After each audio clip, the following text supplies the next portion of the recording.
हरिः ओम् श्रीगुरुभ्यो नमः।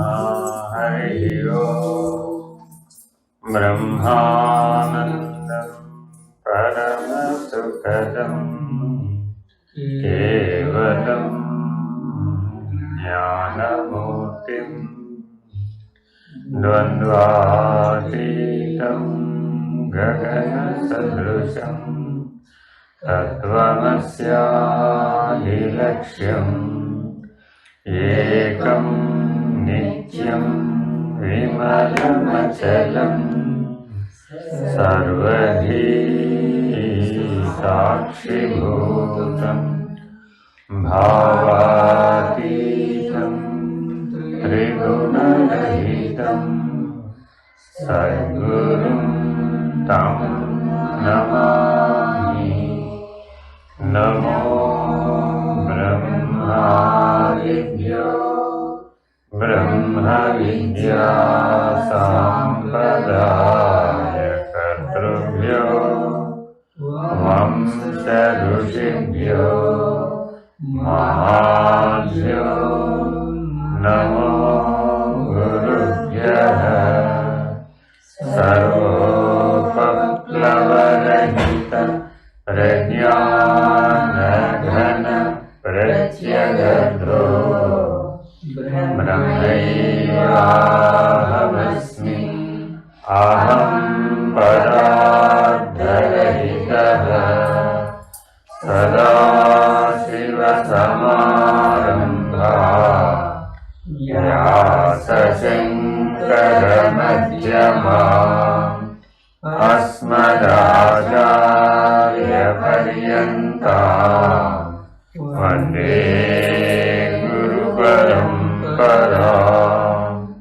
हरिः ओम् श्रीगुरुभ्यो नमः। हरिः ओम्। అందరికి విభూతి వర్ణం परमं पवित्रं भावाविभूतिं परमं विचित्रं लीलाविभूतिं परमार्थइष्टार्थमोक्षप्रदातं भावाविभूतिं निरमाश्रयामि। परमं पवित्रं भावाविभूतिं परमं विचित्रं लीलाविभूतिं परमार्थइष्टार्थमोक्षप्रदातं भावाविभूतिं निरमाश्रयामि। परमं पवित्रं भावाविभूतिं परमं विचित्रं लीलाविभूतिं परमार्थइष्टार्थमोक्षप्रदातं भावाविभूतिं निरमाश्रयामि। भगवान् श्री सत्य साई बाबा विभूतिं निरमाश्रयामि। हरिः ओम् श्री गुरुभ्यो नमः। हरिः ओम्। ॐ श्री गुरुदेवाय परमपुरुषाय सर्वदेववशीकराय सर्वपापविनाशाय सर्वमन्त्रच्छेदनाय त्रैलोक्यवसानाय स्वाहा। ॐ श्रीगुरुदेवाय परमपुरुषाय सर्वदेववशीकराय सर्वपापविनाशाय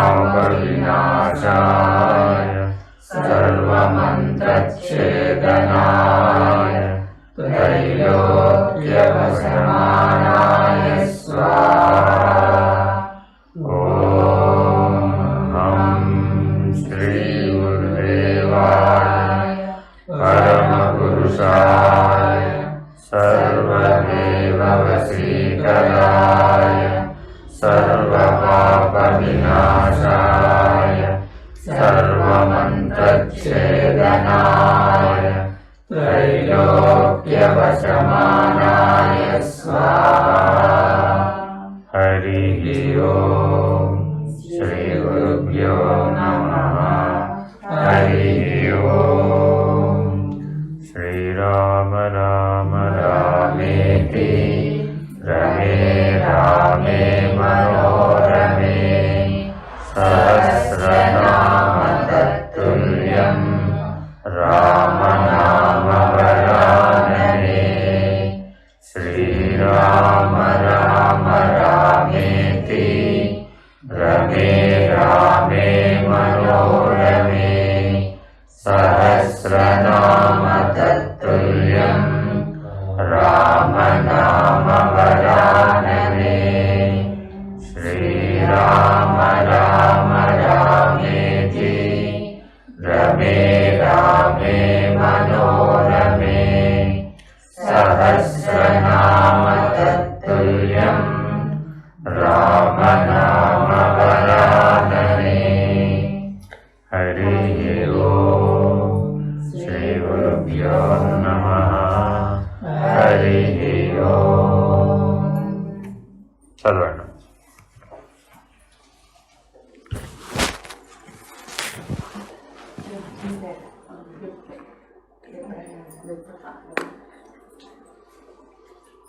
విప్రత సనాతనులు ఛాందస్సులు అపార్థాన్ని కలిగించిన పదాలలో ఇది ఒకటి. పొరపాటును గ్రహపాటును బ్రాహ్మణుల ఇంట్లో పుట్టడమే ఒక అర్హతగా వీరు ఈ పదాన్ని నిర్వచిస్తున్నారు. ఈ తెలివి తక్కువ నిర్వచనం వలన హిందూ మతానికి జరిగిన హానిని సరిదిద్దడం అసంభవమే అనిపిస్తుంది. ఈనాడు ఈ పదానికి కూడా పైన వలె మనోబుద్ధులకు ఉండవలసిన ప్రత్యేక అర్హత అని అర్థం చెప్పుకోవాలి.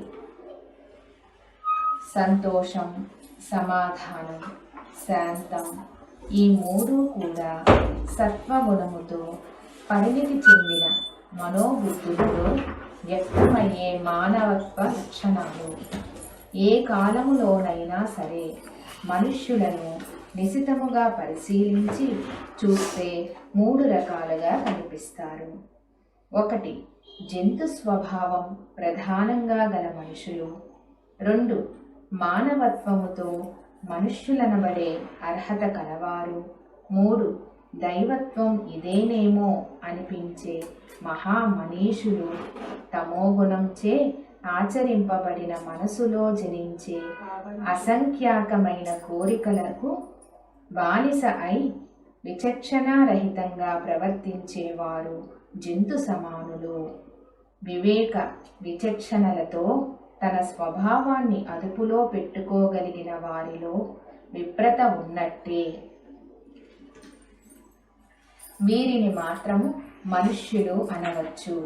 జంతుకోటి నుండి మనిషిని విడదీసి చూపే వివేక విచక్షణలు ప్రస్ఫుటంగా కనిపించాలంటే మనోబుద్ధులు సత్వగుణ ప్రభావితాలు కావాలి. ఈ లక్షణాలను కలిగి ఉండడమే విప్రత్వం.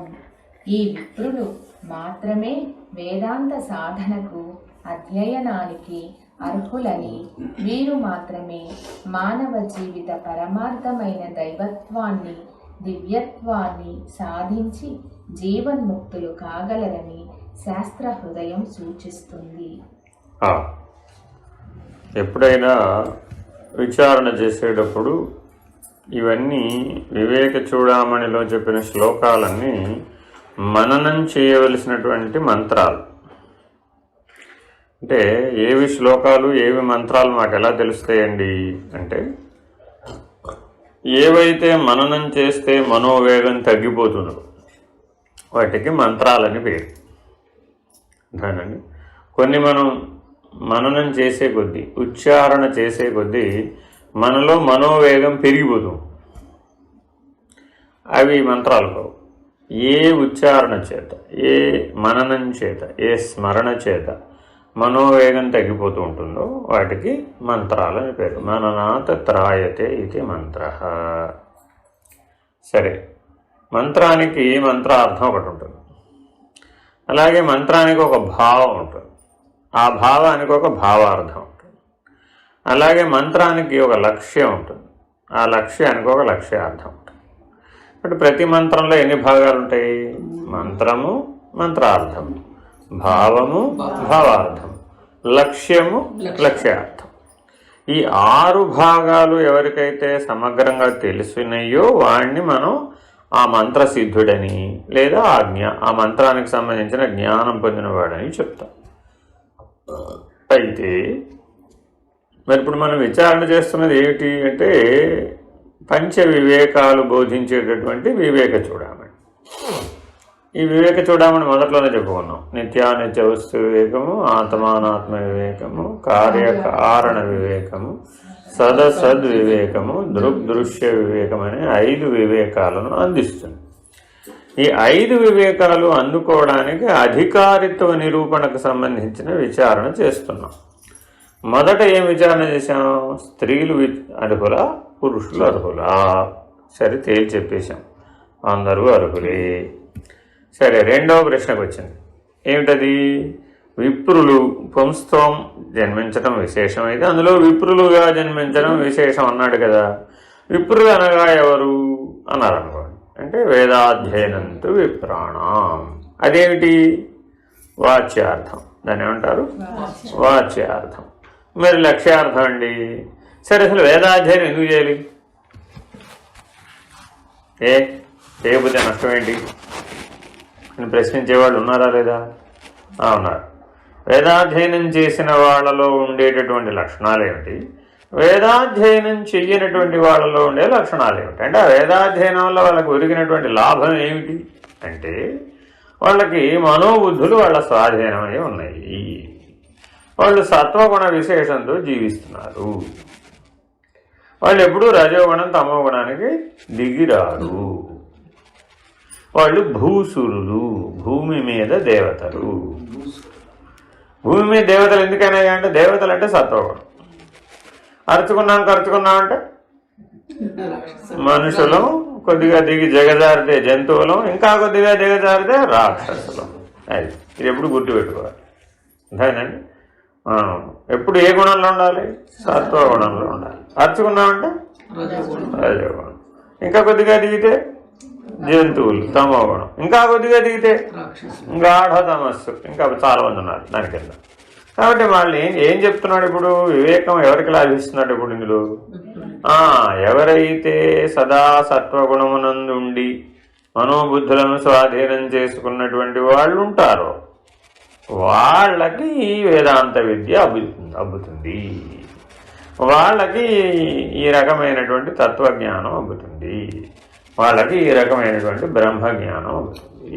కాబట్టి మానవులు ప్రతిరోజు జీవితంలో ఏం ప్రాక్టీస్ చేయాలంటే ఇప్పుడు అభ్యాసం ఏం చేయాలి?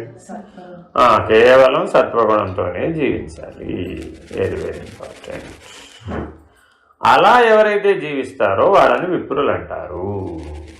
కేవల వేదాధ్యయన పరులను మాత్రమే విప్రులు అనడానికి వీలు కాదు. వాళ్ళని కూడా విప్రులనే అంటారు. ఇప్పుడు మనం యూనివర్సిటీలో చదువుకున్న వాళ్ళందరినీ కూడాను ఏమంటాం? పోస్ట్ గ్రాడ్యుయేట్ అంటాం. కాలేజీలో చదువుకున్న వాళ్ళు గ్రాడ్యుయేట్ అంటాం. ఏమంటే అందరూ గ్రాడ్యుయేటేనా? అందరూ గ్రాడ్యుయేటే. ఏమంటే మరి అందులో గోల్డ్ మెడల్ ఎవరికి? ఎవరికో వస్తున్నారు. యూనివర్సిటీలో చదువుకున్న వాళ్ళందరూ పోస్ట్ గ్రాడ్యుయేటేనా కదా? వాళ్ళలో గోల్డ్ మెడల్, సిల్వర్ మెడల్ ఎవరో ఉంటారు. అట్లాగే ఈ వేదాధ్యయనం చేసిన వాళ్ళలో కూడా ఈ సత్వగుణ సంపన్నులై ఉండి భూసురులుగా చలామణి అయ్యేటటువంటి వాళ్ళు కొంతమంది ఉంటారు. అంటే కేవలం జన్మవశాత్తు నీకు అర్హత రావడం లేదు, జీవనాన్ని బట్టి అర్హత వస్తుంది. Very very important. మానవుడు జన్మ ఎక్కడ పుట్టాడు అన్న దాన్ని బట్టి రావడం లేదు. చాతుర్వర్ణం మయా కృత్వా గుణకర్మ విభాగశః అని పరమాత్మ భగవద్గీతలో మనకు అందించేది. నేనే చేశానయ్యా బాబు, చాతుర్వర్ణాలుగా విభజించాను ఈ సృష్టిని. ఏమిటా వర్ణములు? అండజములు, ఉద్భిజములు, స్వేదజములు, జరాయుజములు 4 భాగాలుగా విభజించాడు ఈ సృష్టిని. ఏమిటవి? విత్తనాల నుంచి పుట్టేవి, గుడ్ల నుంచి పుట్టేవి, సూక్ష్మజీవులు, ఇతరములైనటువంటి మనలాంటి పశుపక్షి ఆది జీవులు. వీళ్ళందరూ ఎవరు? జరాయుజములు. అంటే పిల్లల్ని కనేవాళ్ళు ఎవరో వాళ్ళందరూ జరాయుజములు. గుడ్లను పెట్టేవన్నీ కూడా ఒక జాతి. అవి కూడా గుడ్లు మళ్ళీ పిల్లలు అవ్వచ్చు, కానీ కనేటప్పుడు అవేం కంటాయి? గుడ్లనే కంటాయి. కొంతమంది కొన్ని జీవులు అలా పిల్లలనే కంటాయి, వాళ్ళ వంటి పిల్లలనే కంటాయి. కొంతమంది ఎలా ఉన్నారంటే సూక్ష్మజీవులు, అమీబా ఇత్యాదులు, వైరస్లు, బ్యాక్టీరియాలు ఇలాంటివన్నీ ఏంటి? అవి కూడా ఒక జీవజాలం. అలాగే విత్తనాల నుంచి పుట్టేటువంటి వృక్షజాతులు. మరి ఇలా కనబడుతుందా లేదా సృష్టి? ఇది ఆయన చేసిన విభజన. ఇవి చాతుర్వర్ణములంటే. మనం ఏం చేసాం దాన్ని మన ఇష్టం వచ్చినట్టు విభజించి. ఇది మానవ సృష్టి, అది పరమాత్మ సృష్టి కాదు. ఈ కులాలు కూడా ఎవరు పెట్టుకున్నారంటే మానవుడు సృష్టించుకున్నాడు. ఇది ఎలా పెట్టుకున్నారంటే మరి మీరు నీకేం ప్రమాణం ఉంది అంటే ఏం చెప్పారు? వృత్తిని అనుసరించి పెట్టాం పోవయ్యా అన్నాం. ఒక కాలంలో ఇవి ఎలా పుట్టినాయంటే వృత్తిని అనుసరించి పుట్టినాయంటే. మరి ఇప్పుడు ఆ వృత్తి ఎవరు చేస్తే వాళ్ళు బ్రాహ్మణులు అవుతారా? ఆ వృత్తి ఎవరు చేస్తే వాళ్ళు వైశ్యులు అవుతారా? ఆ వృత్తి ఎవరు చేస్తే వాళ్ళు క్షత్రియులు అవుతారా? ఆ వృత్తి ఎవరు చేస్తే వాళ్ళు శూద్రులు అవుతారా అని అడిగేశారు. అడగరా మరి? ఇప్పుడు అడుగుతున్నారుగా. మీకే ఒక్కళ్ళకైనా పరిమితం? మీరు ఒక్కళ్ళైనా వ్యాపారం చేయాలి, మేము చేయగలదా? మీరు ఒక్కళ్ళైనా వ్యవసాయం చేయాలి, మేము చేయగలదా?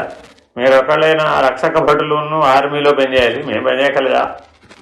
వృత్తి ధర్మంగా మేము చేస్తాంగా. మాకు అవే లక్షణాలున్నాయి, మాకు అవే గుణాలున్నాయి, మాకు అవే ధర్మాలున్నాయి, మాకు అవే స్వభావాలు ఉన్నాయి, మాకు అవే కెపాసిటీ, సమర్థత ఉంది. ఎందుకు జీవుడు అన్న ప్రశ్న వచ్చిందా రాలేదా? అందుకని తత్వజ్ఞానం దగ్గరకు వచ్చేటప్పటికి ఇది లాభం లేదు. మానవ సృష్టితో చేసినటువంటి ఈ విభజనలు లాభం లేదు. ఈశ్వర సృష్టి ఎలా ఉంది? జంతువులనే ఒక వర్గం ఉంది, మానవులనే ఒక వర్గం ఉంది, దేవతలనే ఒక వర్గం ఉంది. ఈశ్వరుడు ఇలా సృష్టించాడు. మరి 4వ వర్గం లేదండి, అది ఉంది, జడ సృష్టి. అదేమిటి? జడ సృష్టి.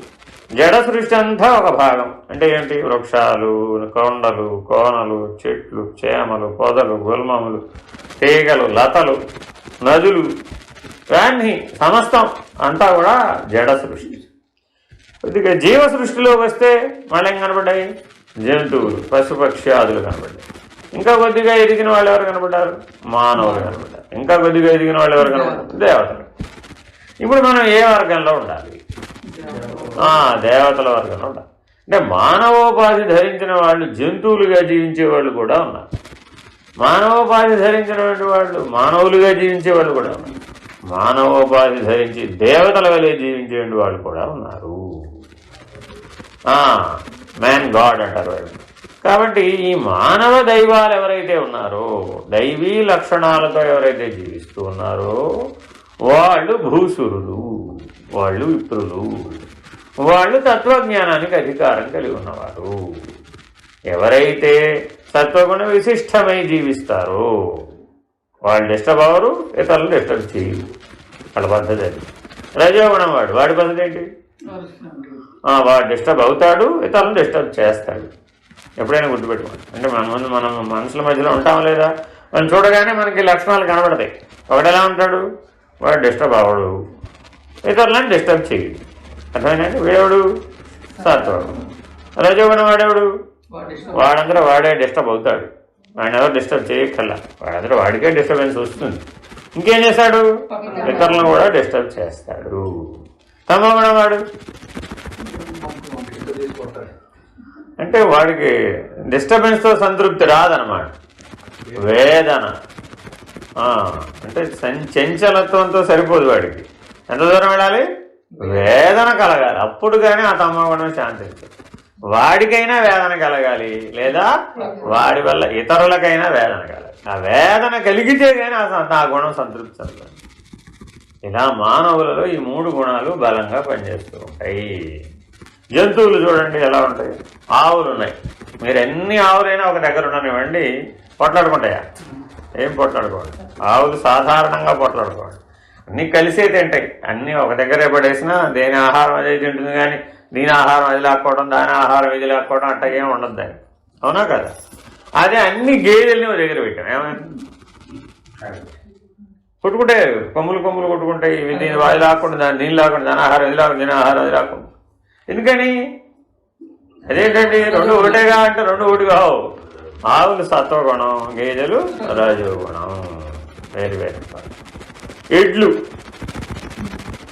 ఎడ్లండి వృషభాలు, అవి ఎలా ఉంటాయి? పొట్లాడుకోండి, అవి కూడా ఏం పొట్లాడుకో. ఎడ్లు కూడా ఏం పొట్లాడుకో, మీరు చూడండి కావాల్సి వస్తుంది. ఎడ్లన్నీ మీరు ఒక దగ్గరే బళ్ళన్నీ కట్టేసి ఉంటాయి, అయినా సరే ఏం పొట్లాడుకోవాలి. కానీ ఎప్పుడైనా ఒకసారి ఎడ్లు రంకె వేసి పొట్లాడుకునే అవకాశం ఉంది. అవి సాధారణంగా పొట్లాడుకో, కానీ సందర్భం వచ్చినప్పుడు మాత్రం గట్టిగా పోట్లాడగలదు. బలం ఉంటుంది వాటిలో. ఆవుల కంటే ఎడ్లలో బలం ఎక్కువ ఉంటుంది. ఆ బల ప్రభావం చేత అప్పుడప్పుడు అవి రజోగుణ ధర్మంలోకి వస్తాయి. సత్వగుణ విశిష్టంగానే ఉంటాయి, కానీ అవి రజోగుణ ధర్మం అనే కెపాసిటీ కలిగి ఉంటాయి అన్నమాట. అప్పుడప్పుడు అవి రంకె వేస్తాయి, వేయకుండా ఉండవు. ఎందుకని? కష్టజీవులేదు. ఆవులతో పోలిస్తే వృషభాలు కష్టజీవులండి. వ్యవసాయంలో చాలా కష్టాన్ని మోస్తాయి. ఇక ఆవులు మొయ్యలేవండి, అంత బరువు మొయ్యలేవు, అంత కష్టం చేయలేవు. ఆ కష్టం చేయడం కూడా రజోగుణమే. మేము బాగా కష్టపడతామండి, వెరీ గుడ్, రజోగుణం. నేను ఎంత కష్టపడ్డానో నా జీవితంలో, వెరీ గుడ్, రజోగుణం. ఎందుకని? సత్వగుణ విశిష్టమైనటువంటి వాడికి శారీరక శ్రమ అంతగా తట్టుకోలేడు వాడు. ఎందుకని? సున్నితంగా ఉంటాడు కదా, అర్థమేనండి. కానీ చాలా దివ్యానుభవాలతో, దైవీ గుణంతో ఉంటాడు. మరి తమ గుణం వాడు ఇంకా వాడి సంగతి చెప్పక్కర్లే. కసిబుసులు ఆడుతూ ఉంటాడు, వాడు జంతువు వలె ప్రవర్తిస్తుంది. కాబట్టి మానవోపాధిలోనే ఇప్పుడు మనకి ఎలా కనబడుతున్నారు? జంతువులుగాను కనబడుతున్నారు, మానవులుగాను కనబడుతున్నారు, దేవతలుగాను కనబడుతున్నారు. ఇంకా జంతువుల కంటే అధమం అయిపోతే రాక్షసులుగా కనబడుతున్నారు. వాళ్ళు బాధించడమే పనిగా పెట్టుకుంటారు. అంతేనండి. రజోగుణం ఉన్నప్పుడు ఎలా ఉంటామంటే గుర్తింపు కోరుతా ఉంటాం. ప్రతి దాంట్లో ఏం కావాలి? నీకు గుర్తింపు కావాలి, అంతే. ఈ పని చేశాను చూసారా మీరు నన్ను ప్రైజ్ చేయలేదు, పొగడలేదు. చిన్నపిల్లవాడు చూడండి ఏం చేసుకుంటాడు, ఒక బొమ్మ వేస్తాడు. అవునా? పిల్లల్లో ఎంత చిన్నపిల్లల్లో కూడా ఉంటుందండి. వాడు ఒక పుస్తకం పిల్లలు తీసుకుంటాడు, పేపర్ తీసుకుంటాడు, ఏదో పిచ్చి గీతలు గీసి బొమ్మ వేస్తాడు. వాడి దృష్టిలో అదేంటి? రవివర్మ ఆర్ట్తో సమానమైనటువంటిది అనమాట. ఏం చేస్తాడు? వాళ్ళ అమ్మ దగ్గరికి వెళ్తాడు, చూడిది అంటాడు. ఇప్పుడు వాళ్ళమ్మ ఏం చేయాలి? అరే చూడండి, వెరీ గుడ్, బాగా వేసావు, ప్రైజ్ చేయాలన్నాడు వాడు. ఈవిడేం మాట్లాడలేదు అనుకోండి, వాడు ఏం చేస్తాడు? ఇప్పుడు 10 సార్లు అదే బొమ్మ చూపిస్తాడు. నువ్వు ప్రైజ్ చేసేదాకా, వెరీ గుడ్ అనేదాకా చూపిస్తున్నావు. అర్థమైందా? సో ఈ మోడల్ మనకి ఎన్ని సంవత్సరాలైనా మనలో ఉంటుందా, ఉండదు? చూడండి, ప్రతి పని చేసేటప్పుడు నేను చేస్తున్నాననే కర్త ఉంటాడు అన్నమాట. ఆ కర్త ఏమవుతాడు? ఇప్పుడు గుర్తింపు కోరుతాడు. Very very big issue. గుర్తించలేదనుకోండి ఏమైపోతుంది? I hurt. వెంటనే ఏమొస్తుంది? I hurt. ఆ పిల్లడు చూడండి అట్లా ఏడుస్తాడు. చూడండి, మీరు గుర్తించలేదనుకోండి నేను ఏం చేస్తాడు? ఏడుస్తాడు. ఇప్పుడు ఏమైంది? వాడిని అనునయించాలి కాసేపు. అనునయించి ఏం చేయాలి? ఇప్పుడు వెరీ గుడ్ రా, బాగా వేసా, ఇంకోసారి వేసుకురా అన్నారు. అప్పుడు ఆనందపడి 80 ఏళ్ళు వచ్చినా, 90 ఏళ్ళు వచ్చినా, 100 ఏళ్ళు వచ్చినా కూడా ఈ కిడ్ ఇలాగే ఉంటాడు. ఈ రజోగుణ స్వభావం వాడు అలాగే మనిషి లోపల ఉండిపోతాడు. వీళ్ళందరూ కూడా రజోగుణ స్వభావంతో ఉన్నటువంటి జీవులు. మరి ఎక్కడికి ఎదగాలి మనం? ఎప్పుడూ సత్వగుణం, ఎప్పుడూ దైవీ గుణాలతో జీవించాలి. చెదరనటువంటి సహనం, చెదరనటువంటి దివ్యత్వం, చెదరనటువంటి ప్రశాంతత, చెదరనటువంటి దయ, దాక్షిణ్యం, క్షమ, కరుణ, త్యాగం ఇత్యాదులు. ఇవన్నీ సత్వగుణ లక్షణాలు. ఇలా ఎప్పుడైతే నువ్వు జీవించావో నీ చుట్టుపక్కలంతా కూడా ఏ గుణం వ్యాపించు? సత్వగుణం. అది ఎంతగా ప్రభావితం కావాలయ్యా అంటే నీ చుట్టుపక్కల ఉన్నటువంటి పరిసరాల మీద ప్రభావితం అయ్యి క్రూర జంతువులు సాధు జంతువులుగా ప్రవర్తించాలి. అదిట పరాకాష్ఠ. మన ఋష్యాశ్రమాలలో అన్నీ కూడాను పులులు, ఆవులు పక్కపక్కనే ఉంటాయి. దాన్ని ఏం చేయదు, అది దీన్ని చేయదు. ఎందుకని? వాటి వాటి స్వభావాలు మరిచి జీవించినాయి. అటువంటివి ఋష్యాశ్రమాలు. ఎక్కడ చెప్పారు రామాయణంలో చదువుకుంటే రాముడు ఋషి ఆశ్రమాల సందర్శనానికి వనవాస కాలంలో వెళ్తాడు. అక్కడ ఇవన్నీ చూస్తాడు. వాల్మీకి మహర్షి రాస్తాడు. ఆ ఋషి ఆశ్రమాలు ఇలా తమ జంతువులు తమ స్వభావాన్ని కోల్పోయి అవి కూడా దైవీ గుణాలతో జీవిస్తున్నాయి అంటారు.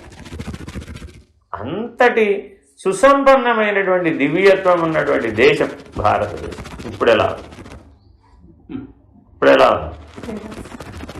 ఎందువలన ఎవరు చేశారండి? వాళ్ళు ప్రత్యేకంగా ఎక్కడికైనా వచ్చారా? మనమే. మానవ జీవితమే, అంతకుమించి వేరే ఏం లేదు. మనమే గుణధర్మంతో జీవిస్తే మన ఇంట్లో ఆ గుణధర్మమే తాండవిస్తూ ఉంటుంది. కాబట్టి మనం దేవతలుగా జీవిస్తే మొత్తం దేవతలుగానే. ఈ సత్యాన్ని మనం గ్రహించాలి. అలాంటి వాళ్ళు విప్రులు. అదిగా విప్రుడు అంటే అర్థం. ఎవరైతే దైవీ గుణాలతో జీవిస్తారో వాడు విప్రుడు. సరే. వైదిక ధర్మ మార్గపరత మానవ జన్మ హింస్త్వపు లక్షణాలు విప్రత్వం ఇవి లభించడం నిజంగా ఒక వరమే.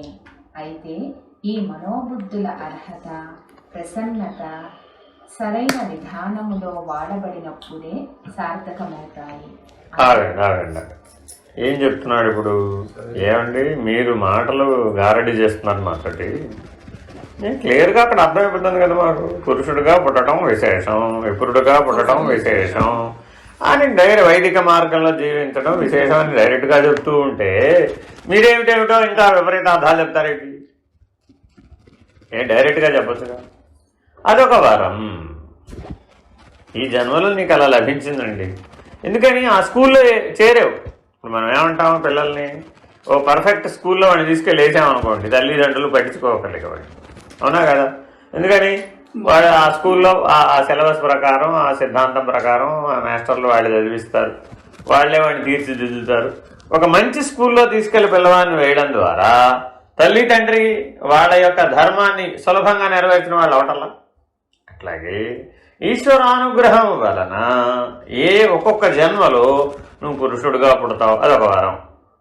అదే వేదాధ్యయనం ఉన్నటువంటి కుటుంబాల్లో పుడతావు, అది ఇంకా మంచి వరం. అలాగే వైదిక ధర్మపరత, ఆ వేదాంత ధర్మాన్ని ఆచరించేటటువంటి లక్షణాలతో పుడతావు, అది ఇంకా గొప్ప వరం. మరి మిగిలిన వాళ్ళందరూ శాపగ్రస్తులా అండి? అనలేదుగా. ఏం చెప్పాడు? అలా పుట్టడం ఒక వరం. మీరు ఇప్పుడు ఎట్లా అయితే ఒక స్కూల్లో వేస్తే ఆ స్కూల్లో వాళ్ళు నేర్పేటటువంటి విద్యార్థికి ఎట్లా సులభంగా వస్తుందో, ఈ 3 లక్షణాలు భౌతికంగా లభించినటువంటి వాళ్ళకి. ఇందాక దాకా ఏం చెప్పాడు? మానసికంగా చెప్పాడు, మనోబుద్ధులను ఆశ్రయించి వివరణ చెప్పాడు, విచారణ చెప్పాడు. ఒకవేళ అది భౌతికంగా కూడా లభించింది అనుకోండి మీకు, అప్పుడు వరమేగా. ఇప్పుడు నీకు ఈ లక్షణాలన్నీ ఉన్నాయమ్మా, నువ్వు స్త్రీవే కావచ్చు, కానీ ఈ లక్షణాలన్నీ ఉన్న పురుషుడు దొరికాడు అనుకోండి, అప్పుడు వరం. ఈ లక్షణాలన్నీ ఉన్నటువంటి వేదాధ్యయన పరుడు దొరికాడు అనుకోండి, అప్పుడు ఇంకా వరం. ఈ లక్షణాలన్నీ కలిగి ఉండి ప్రస్థానత్రయం కూడా అనుభవంలో ఉండి వేదాంత అనుభవం ఉన్నటువంటి వాడు దొరికాడండి, అప్పుడు ఇంకా వరం. కాబట్టి ప్రధానం ఏమిటి? మనోబుద్ధులు ప్రధానం. భౌతికంలో కూడా అది లభించవచ్చు ఒక్కొక్క జన్మలో, తప్పేం లేదు అందులో. ఎందుకంటే లోపల ఏముంటుందో బయట కూడా అదే ఉంటుంది కదా. అలా కనుక నీకు లభిస్తే అది ఒక వరం లాంటిది. కానీ నీకేముండాలి? ప్రసన్నత ఉండాలి, సౌమనస్యం అంటారు. దాని ఏమంటారు? సౌమనస్యము. Very very important. మనసు ఎప్పుడు రజోగుణ ధర్మంతో పనిచేస్తుంది, దాన్ని ఎప్పుడూ సత్వగుణంలోనే ఉంచాలి, ప్రయత్నపూర్వకంగా ఉంచాలి, సాధనపూర్వకంగా ఉంచాలి. దానంతట అది ఉండదు. Very very important. నువ్వు పుట్టినప్పటి నుంచి పోయే వరకు కూడా ఎంతసేపు మనసు అంటే రజోగుణంలోనే పనిచేస్తుంది. నువ్వు దాన్ని ఏం చేయాలి? ఎప్పటికప్పుడు శమధమాదులతోటి దాన్ని సత్వగుణంలోనే ఉంచాలి. సాధన అంటే అర్థం అది. ఎప్పుడు ఈ మనసు ఎప్పుడు ఈ బుద్ధిని అనుసరించే పనిచేయాలి, ఇది విడిగా పనిచేయకూడదు. ఈ బుద్ధి ఎప్పుడు ఏం చేయాలి? ఆత్మబలాన్ని అనుసరించి, ఆత్మను అనుసరించి పనిచేయాలి. Very very important. ఈ రెండేమిటి? శరీరం, ప్రాణం. ఈ వీటితో పెద్ద ప్రాబ్లం లేదు. ఎందుకని ఇవి జడం. ఈ రెండేమిటి? జడం. చేతన వస్తువులు ఏమిటి? మనసు, బుద్ధి. చైతన్యం ఏమిటి? ఆత్మ. ఈ రెండు చేతన వస్తువులు, ఇవి రెండు జడ వస్తువులు, ఇదేమో ఆత్మ చైతన్యం. అర్థమైందండి? కాబట్టి మనోబుద్ధులు ఎప్పుడు ఎవరితో కలిసి పనిచేయాలట? ఆత్మతోనే కలిసి పనిచేయాలి. Very very important. మనలో పూజ చేసేటప్పుడు ఎందుకని ఇలా అంటారు? మృగ ముద్ర అంటారు. అంటే ప్రాణాన్ని మనసుని కలిపి ఆత్మతో కలిపి నీలో ఉన్న జంతు స్వభావాన్ని, నీలో ఉన్నటువంటి తమో గుణాన్ని అర్పణ చేస్తున్నావు, పోగొట్టుకుంటున్నావు. అదే పూజ అంటే. ఇలాగా రోజు నిత్యం అభ్యాసం చేయాలి. చేసి మనోబుద్ధులను సంస్కరించుకుంటే తప్ప నీవు ఆత్మస్వరూపాన్ని తెలుసుకోగలవు. చదువు. అందుకే ఆచార్య శంకరుడు వీటన్నిటినీ మించినది వేదాలు విధించిన ధర్మ మార్గంలో నిష్ఠతో నడవాలనే బుద్ధి కలిగి ఉండడం అని అంటున్నారు. వేదం ఎప్పుడు ఏం చెప్పింది? ధర్మ మార్గాన్ని మనం అనుసరించాలి.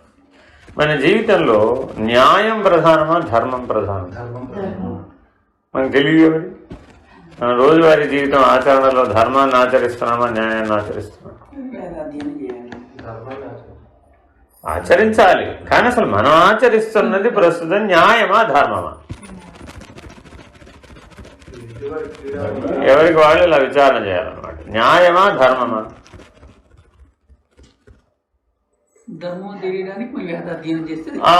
అంటే మోక్షం, బ్రహ్మజ్ఞానం, మోక్షం, ముక్తి అనే లక్ష్యాలతో స్వరూప జ్ఞానం దృష్ట్యా నిర్ణయం చేస్తేనే అది ధర్మం అవుతుంది. ఇది గుర్తుపెట్టుకోవాలి. నీవు ధర్మాన్ని నిర్వచించాలి అంటే దేని దృష్ట్యా నిర్వచించాలి? స్వరూప జ్ఞానాన్ని ఆధారం చేసుకుని నిర్ణయం చేస్తేనే అది ధర్మం అవుతుంది. స్వరూప జ్ఞానం కాకుండా మిగిలినవి ఏవైనా పట్టుకుని నిర్వచనం చేశావు, అవి ధర్మాలు కాదు. ఒప్పుకోలేదు. ఎవరు ఒప్పుకోలేదు? బ్రహ్మనిష్ఠులు ఒప్పుకోలేదు, మహర్షులు ఒప్పుకోలేదు, సద్గురువులు ఒప్పుకోలేదు, పరమాత్మ ఒప్పుకోలేదు. కానీ లౌకికులైన వాళ్ళు ఏం చేశారు? భౌతికమే సత్యం అనేటటువంటి వాళ్ళందరూ ఏం చేశారు? వాళ్ళకి స్వరూప జ్ఞానంతో పని లేదుగా. కాబట్టి ఏది భౌతికంగా వాళ్ళకి సుఖం కలిగిస్తుందో దాన్నే ధర్మం అన్నట్టు. Very very important. ఇంతకీ భర్త గారిని భార్య గారు గౌరవించాలా, భార్య గారిని భర్త గారు గౌరవించాలా? న్యాయమా ధర్మమా? న్యాయం. ఇది కోర్టులో చెల్లుతుంది. ధర్మం ఎన్నే చెప్పేవారు. నాకు తెలిసి ఏ రోజు పాఠం ఆ రోజు మీరు మర్చిపోతుంటారు, అందుకే మళ్ళా గుర్తు చేస్తుంటారు. వివాహ కాలంలో ఏం చెప్పారు? నిన్న కూడా చెప్పారు. మీరిద్దరు ఏకాత్మ స్వరూపులు. ఇద్దరు వేరువేరుగా ఉన్నామనుకుంటేనే కదా ఈ గొడవ అంతా వచ్చింది అసలు. అంతేనా? ఇద్దరు వేరువేరుగా ఉంటే ఏమైనప్పుడు? నువ్వు నాకు గౌరవించావా, నేను నీకు గౌరవించాను. నువ్వు నాకు సేవ చేసావా, నేను నీకు సేవ చేశాను. నువ్వు నాకు సహకరించావా, నేను నీకు సహకరించాను. ఇద్దరు ఏకాత్మ స్వరూపులుగా ఉన్నారండి. అప్పుడేమైంది? ఈ ప్రశ్నలు ఉన్నాయి అసలు అక్కడ లేని లేవు కదా. కాబట్టి జ్ఞానం అంటే ఎట్లా ఉండాలంటే ఇప్పుడు ఏకాత్మ స్వరూపులుగా ఉండాలి. అర్థమైందా? అలా ఏకాత్మ స్వరూపులుగా ఉంటే అది ధర్మం. వేరువేరుగా ఉన్నారండి, అప్పుడు న్యాయం. ఎందుకని? వేరువేరుగా ఉంటేనే న్యాయాన్యాయాల గొడవ. అంతేనా కదా? ఏకాత్మ స్వరూపులుగా ఉన్నారండి. ఇప్పుడు గురు శిష్యులు ఉన్నారండి. గురువు గారు శిష్యుని కొట్టచ్చా కొట్టకూడదు? తిట్టచ్చా తిట్టకూడదా? తిట్టచ్చా తిట్టకూడదా? అంటే దాని అర్థం ఏంటి? కాబట్టి శిష్యుడు ఎప్పుడూ కూడా గురువుతో ఐక్యతా సిద్ధిని పొందే ప్రయత్నం చేస్తాడు. చేసే ప్రయత్నంలో భాగంగా గురువు గారు ఏం చేసినా కూడా వరం కిందే భావిస్తాడు. అక్కడ వేరుగా లేడుగా, వేరుగా ఉండటానికి ప్రయత్నం చేయడం లేదుగా. ఒక్కసారి మనసులో వేరు వచ్చేసిందండి. ఏమైపోయింది? అయిపోయింది. మా గురువు గారికి వేరే పని లేదు, ఎప్పుడు మమ్మల్ని తిట్టడమేమో. అప్పుడు ఏమైపోయాడు? వచ్చేసి అప్పుడు ధర్మం పోలా. ఇట్లా ఎక్కడెక్కడైతే రెండు రెండుగా ఉండే ఉన్నాయో, తల్లి తండ్రి, గురువు శిష్యుడు, భార్య భర్త, అన్న తమ్ముడు, ఇట్లా ఇవన్నీ జంటలు అన్నమాట. ఈ జంటలన్నీ ఏకాత్మస్వరూపాలు, అన్నీ ఏకాత్మస్వరూపాలు. కానీ ఏకాత్మస్వరూపాలుగా వీళ్ళు ఉండడం లేదు. ఏమైపోయింది అప్పుడు? న్యాయం అనే స్థాయికి పడిపోయింది. Very very important. చదువు. నిస్వార్థ కర్మాచరణ, పూజ, జపతపాది నియమాలు మొదలైనవి మాత్రమే అంతఃకరణను పరిశుద్ధం చేసి అంతరంగ సమత్వాన్ని, శాంతిని, ధ్యానానుకూలమైన స్థితిని సాధించగలవు. ఇప్పుడు మనం అందరూ ధ్యానం చేయాలవద్దు? చేయాలి. చేస్తున్నావా? 24 గంటలు ఎన్ని గంటలు చేస్తాం? అంటే ధర్మం ఏం చెప్పింది ఇప్పుడు? ఎప్పటికప్పుడు ఇది గుర్తుపెట్టుకోవాలి. అంతకుముందు టాపిక్ ఏం చెప్తున్నాడు? ధర్మం గురించి చెప్తున్నాడు. మానవులన్న వాళ్ళందరూ ధ్యానం చేయాలి. ఎందుకని? జంతువులు ధ్యానం చేయలేవు కాబట్టి, దేవతలకు అవసరం లేదు కాబట్టి. ఇందాక 3 వర్గాలు చెప్పారు మానవోపాధి ధరించిన వాళ్ళు. ఒకళ్ళెవరు? జంతువు స్వభావం. 2 మానవ స్వభావం. 3 దేవతా స్వభావం కలిగిన వాళ్ళు. దేవతా స్వభావం కలిగిన వాళ్ళందరూ కూడా ఏం చేస్తారు? జ్ఞాన పరిధిలోకి వెళ్ళిపోతుంటారు. దేవతా స్వభావం కలిగిన వాళ్ళందరూ ఏం చేస్తారు? జ్ఞాన పరిధిలోకి వెళ్ళిపోతాడు. ధ్యాన పరిధిలో ఉండేవాడు ఎవడు? మానవుడే. జంతువు పరిధిలో ఉన్నవాడు ధ్యానం చేసే అవకాశం లేదు. వాడికి అసలు ఈ ధ్యానం లేదు, ఆ జ్ఞానం లేదు. రెండింటితో వాడికి పని లేదు. ఎంతసేపు వాడి కర్మ ఫలితం అంతే. పని చేయడం, ఫలితం రావడం. అప్పుడే ఏ స్వభావంలోకి వెళ్ళిపోయాము? జంతు స్వభావంలో. కాబట్టి మానవులైన వాళ్ళందరూ తమ తమ రజోగుణ ధర్మాన్ని పోగొట్టుకోవాలి అంటే ఏం చేయాలి చెప్తున్నాడు. ఈ సాధనలన్నీ ఎవరికి అంటే మానవులకే. ఎవరైతే రజోగుణ ధర్మంలో చంచలత్వంతో ఉన్నారో వాళ్ళ దేవతా స్వభావమైనటువంటి సాత్విక జీవనాన్ని జీవించాలంటే ఎలాగా అంటే నిత్య పూజ చేయాలి, జపం చేయాలి, ధ్యానం చేయాలి, అధ్యయనం చేయాలి, అంతఃకరణాన్ని ఎల్లప్పుడూ పరిశుద్ధంగా ఉంచాలి. అంటే మనోమాలిన్యాన్ని పెంచుకోకూడదు. మనోమాలిన్యం ఎలా పెరుగుతుంది? నేను కర్త, నేను భోక్త అనడం ద్వారా పెరుగుతోంది. ప్రతిరోజు ఉదయం లేచిన దగ్గర నుంచి రాత్రి నిద్రపోయే లోపల అన్ని క్షణాలలో మనం ఏమంటున్నాం? నేనే కర్త, నేనే భోక్త. Very very important. మరి నేనే కర్త, నేనే భోక్తనేనా? కాదు కదా, ఈశ్వరుడు కదా. నేను స్థానంలో ఈశ్వరుని పెట్టమని కదా గురువు గారు 30 ఏళ్ళ నుంచి చెప్తున్నాడు. మరి చెప్తున్నా కూడా మరి మనం నేను స్థానంలో ఈశ్వరుని పెట్టామా? పెట్టలేదు. మరి పెట్టకపోతే మరి ఎన్నేళ్ళైనా నువ్వు అక్కడే ఉంటావు అంతే. అదేనండి, మనోమాలిన్యం ఏర్పడకూడదు అంటే ఒకే ఒక ఉపాయం ఉంది. అదేమిటంటే నేను స్థానంలో ఈశ్వరుని పెట్టాలి. ఆ ఈశ్వరుణ్ణి పెట్టే ప్రయత్నంలో భాగంగా నిత్య పూజ చేస్తున్నాం. ఆ ఈశ్వరుణ్ణి భావన చేసే దాంట్లో భాగంగా ధ్యానం చేస్తున్నాం. నేను స్థానంలో ఈశ్వరుణ్ణి ప్రతిక్షేపించడం, ఉంచడం అనేటటువంటి దాంట్లో భాగంగా అన్ని సాధనలు చేస్తున్నాం. నవవిధ భక్తి మార్గాలు కావచ్చు, యోగ మార్గాలు కావచ్చు, కర్మ మార్గాలు కావచ్చు. ఏ మార్గమైనా సరే సాధనేగా. కర్మ మార్గమైనా సాధనే, భక్తి మార్గమైనా సాధనే, యోగ మార్గమైన సాధన. ఈ సాధనలన్నీ దేనికోసమయ్యా అంటే నేననే దాంట్లో అహంకారాన్ని పోగొట్టడానికి, మనోమాలిన్యాన్ని పోగొట్టడానికి. అర్థమైనా? సరే. నిస్వార్థ కర్మాచరణలో ఏకాగ్రత పెరుగుతుంది. ఏకాగ్రత పెరిగిన మేరకు అంతరంగం పరిశుద్ధమవుతూ ఉంటుంది.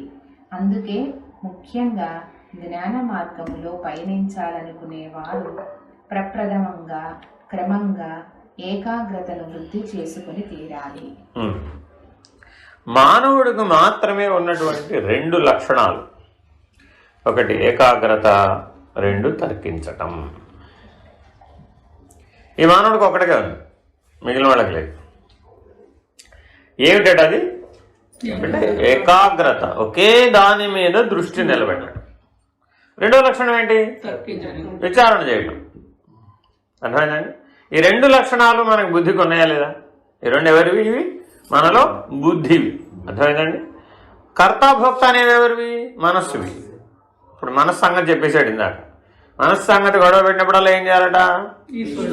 నేను స్థానంలో ఈశ్వరుని పెట్టాలి. ఇప్పుడు బుద్ధి గొడవ జోలికి వచ్చాడు. ఇప్పుడు బుద్ధికి 2 లక్షణాలు ఉన్నాయి, 2 బలాలు ఉన్నాయి దానికి. ఒకటేంటి? ఏకాగ్రత. రెండవది తర్కించట, విచారణ చేయుట. ఏది ఎప్పుడు వాడాలి? రెండు అవసరమైనా కాదా? అవసరమే. మరి ఏది ఎప్పుడు వాడాలి? కర్మ చేసేటప్పుడు విచారణ చేయాలి, లక్ష్యం ఉండాలి. ఇలా జాగ్రత్తగా గమనిస్తే అనుభవం కావాలి అనుకున్నాం, అప్పుడు ఏకాగ్రతను వాడాలి.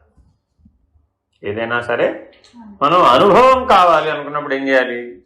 ఏకాగ్రతను చేయాలి. సందేహాన్ని పోగొట్టుకోవాలి, అప్పుడు ఏం చేయాలి? విచారణ చేయాలి. బుద్ధి ముందు 2 సమస్యలు ఉంటాయి ఎప్పుడూ కూడా. దాని ముందు ఒక లక్ష్యం ఉంచబడి ఆ లక్ష్యాన్ని తెలుసుకోవాలి, ఆ లక్ష్యానికి అనుగుణంగా జీవించాలి, ఆ అనుభవాన్ని పొందాలి అని బుద్ధి ప్రయత్నం చేస్తూ ఉంటుంది ఎప్పటికప్పుడు. మనలో ఏదైనా సరే అనుభవాన్ని పొందాలనే ఆకాంక్ష ఉంటుందా ఉండదా? ఉంటుంది. అది దేని వల్ల వచ్చింది అంటే బుద్ధి వల్ల వచ్చింది. అనుభవం పొందాలంటే మరి ఇప్పుడు ఏం చేయాలి? దృష్టి దాని మీద ఏకాగ్రంగా నిలబడాలి, అప్పుడే అనుభవానికి వీలవుతుంది.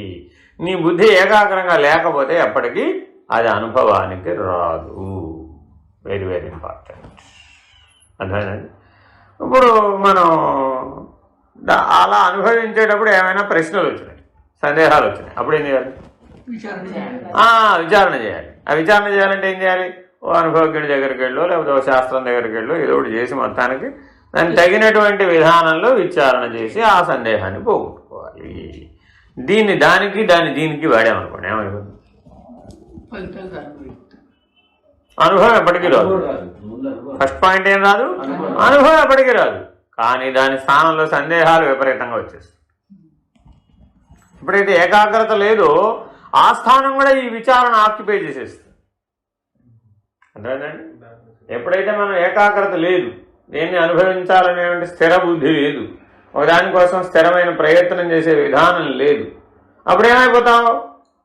నుంచి రాత్రి దాకా ప్రశ్నల మీద ప్రశ్నలు, ప్రశ్నల మీద ప్రశ్నలు, విచారణ మీద విచారణ. ఎంత జీవితం అంతా తర్కించడమే సరిపోతుంది.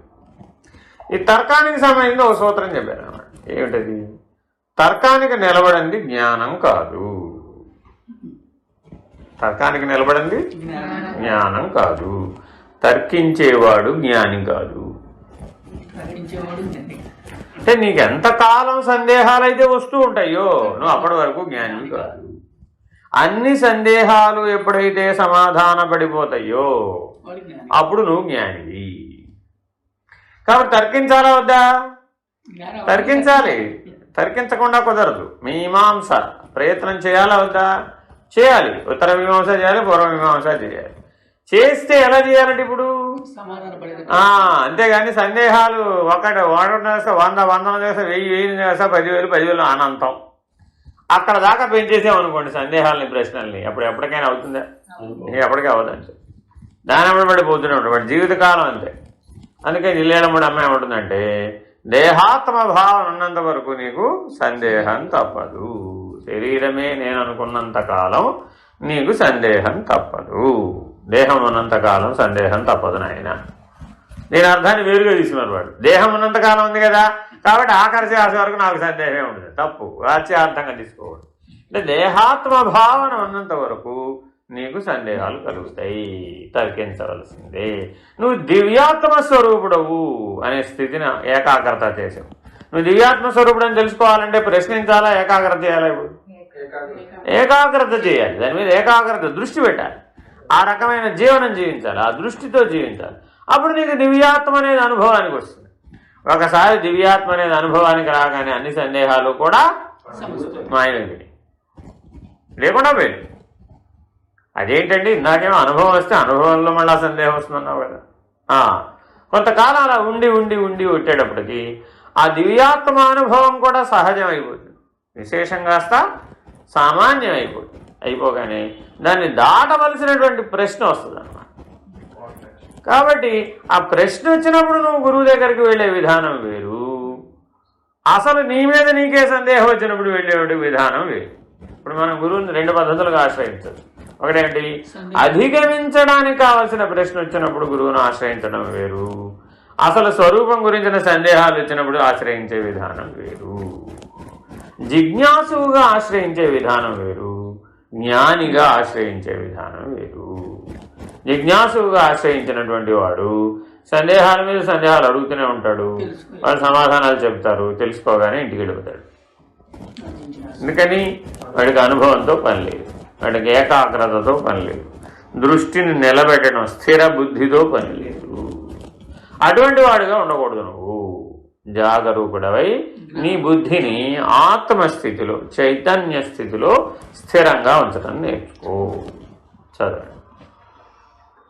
విద్వత్వం. మనుష్య లక్షణాలు పూర్ణంగా కలిగిన మానవుడు అచంచలమైన ఏకాగ్ర బుద్ధిని సాధించినప్పుడు శాస్త్రాధ్యయనానికి అర్హత పొందుతున్నాడు. అందువలన ఫలితాన్ని పొందగలుగుతాడు. అయినా సాధనలో ప్రగతిని సాధించాలంటే శాస్త్రాన్ని సక్రమంగా యథాతథంగా అర్థం చేసుకోగలగాలి.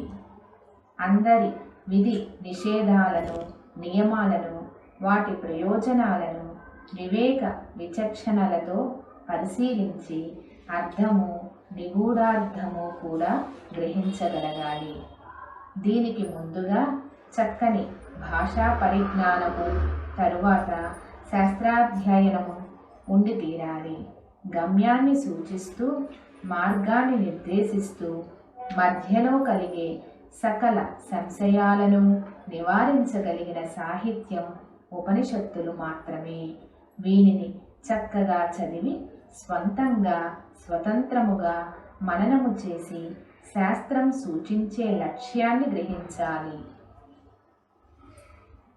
నిస్వార్థ కర్మాచరణం ద్వారా ఏకాగ్రత పెంచుకొని సరైన విధానములో శాస్త్రాధ్యయనం చేసిన పూర్ణ మానవుడు నిత్యమైనదేదో ఏది అనిత్యమో గ్రహించగలుగుతాడు.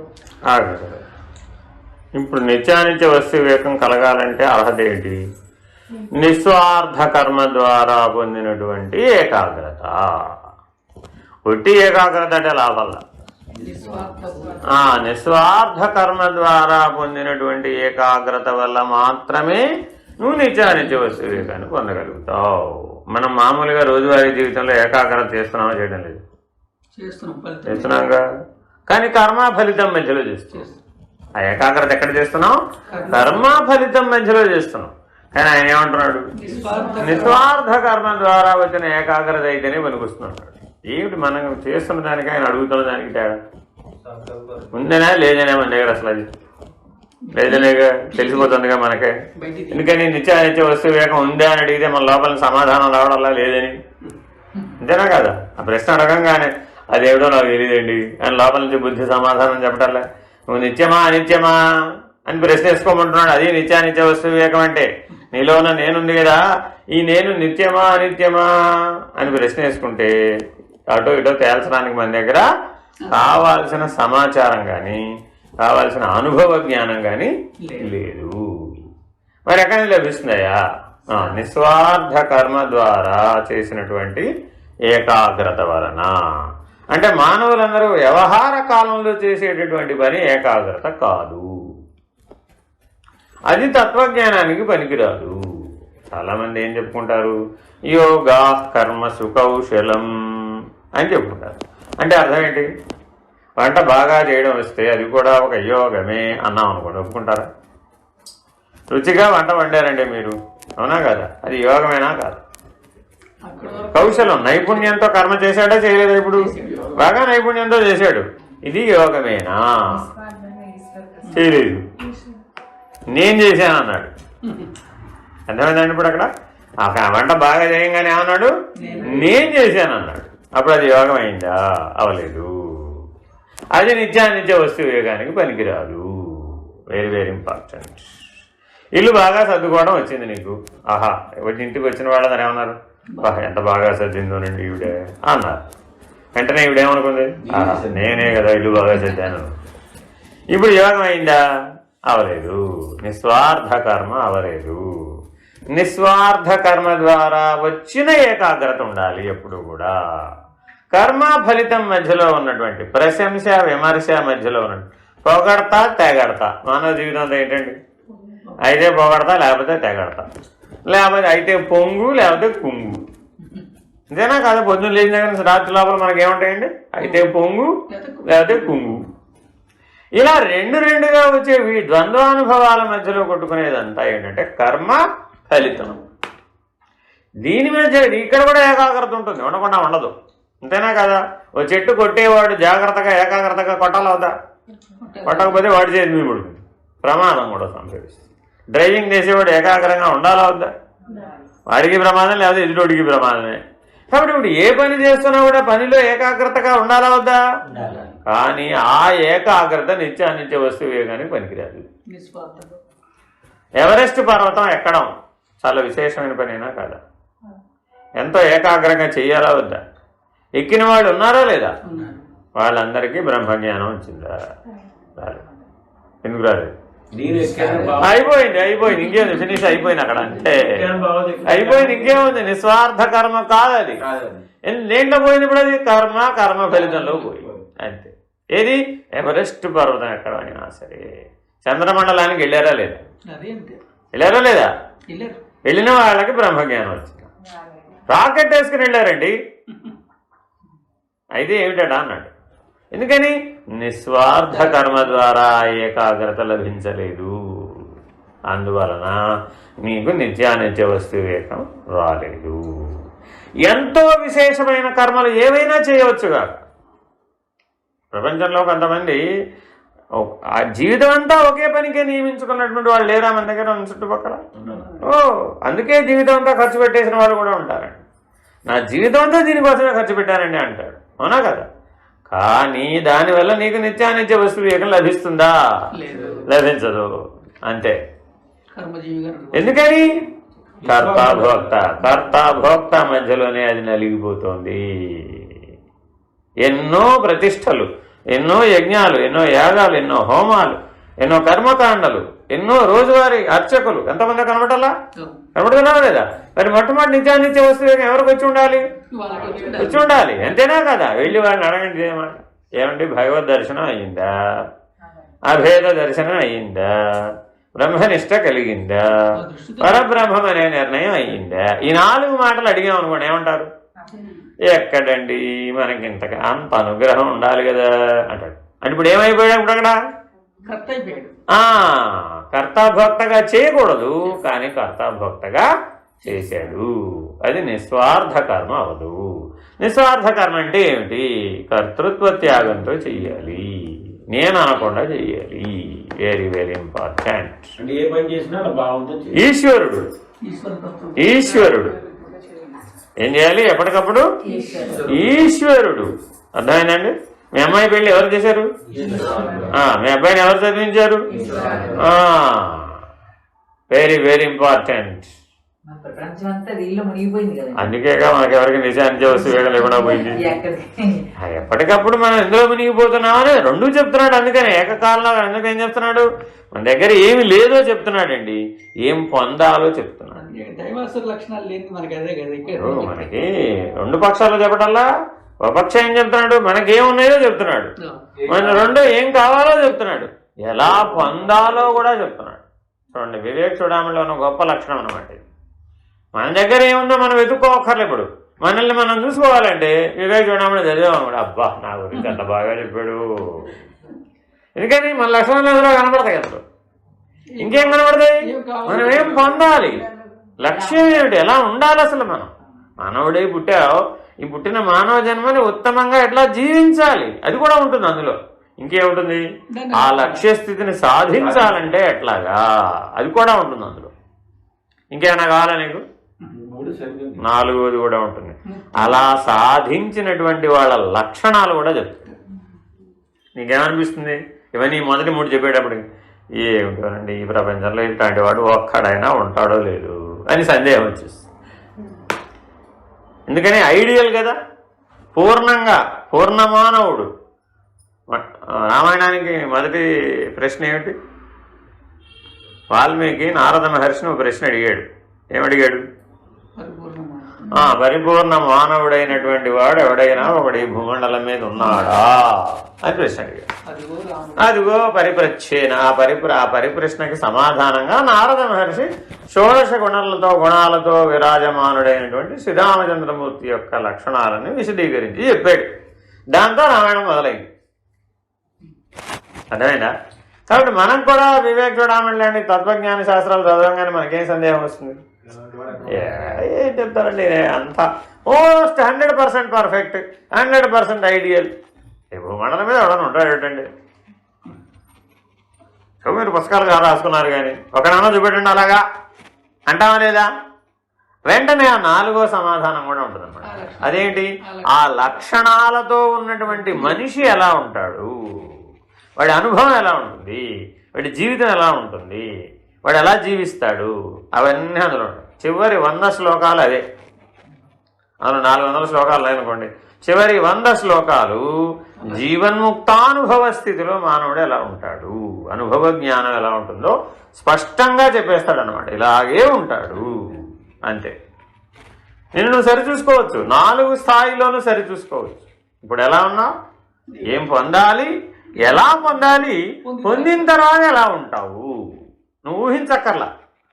అది వివేక చూడమణిలో ఉన్నటువంటి గొప్పతనం.